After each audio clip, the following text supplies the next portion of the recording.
Welcome back, everyone. Tobias Buckell is with us today. He is an instructor of English, also creative writing in Bluffton University, and you have an exciting thing that you, as you were saying, you kind of inherited, but I love the idea of this. Tell us about The Bridge, what that is, first of all. The Bridge is Bluffton University's literary magazine. So it's, fiction, poetry, plays, art, anything of that nature that we can get submitted to us. And we have our students look over it, they look at the submissions, they vote on things, discuss things in a large group. I like that idea. So basically they're the editors and they decide what basically finally gets published in it, right?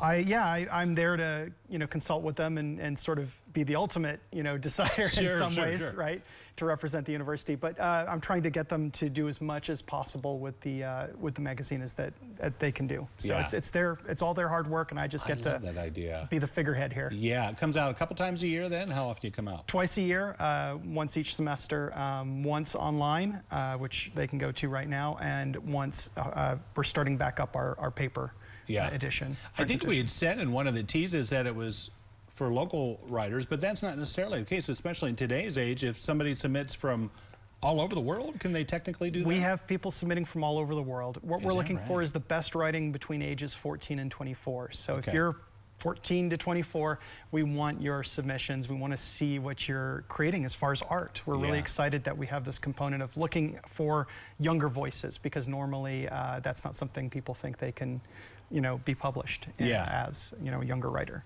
Right, and I was asking you because you made a good point. You said a lot of times you have to consider that 4 years ago these kids were in the 8th grade, and I think a lot of them, you get to a certain point in junior high or high school and you think, this is my style of writing, but I feel like you do a nice job, and you were talking about tapping into some skills they may not even know they have, right? Yeah, it's fantastic. I mean, college is great because it's such a time of growth. So you're coming out of high school and now you get to participate in things like this. You get to create a literary magazine, read submissions from people all over the world, and kind of discuss what it is they want to see on in print, in the pages. So it's really fun working with the students and seeing what they're thinking and bringing this together. I love that idea too. As you mentioned, as it should be, you have the final say, but are there often heated debates between, I don't want to say between you and the students, but do they come to you and say, hey, we don't agree with this, and kind of get into that discussion? Well, this is my first year, so we're still in the first, my first iteration of the process, but so far I've really enjoyed what they've been flagging and discussing and looking to see if it fits. So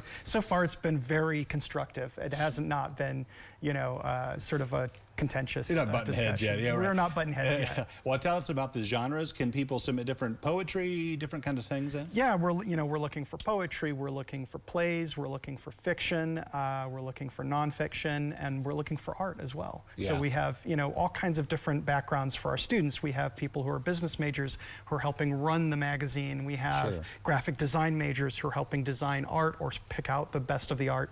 And then we also have English majors who are doing reading and things like that. And it's got to look great on a resume down the road, right? It's going to be fantastic on their resumes down the road to be, to say they're part of a modern publishing team and to learn some of the tools. We're using project management software to kind of figure out who needs to do what, and we're using a thing called Submittable, which is used by a lot of literary magazines all across the country to take submissions in. So if you're interested in getting into the publishing industry, this will give you exposure to the tools that are used. Yeah, it's very exciting. All right, thank you for telling us about it. We appreciate it. Thank you for having me on. Don't go away. We'll take a look at the weather forecast coming up next.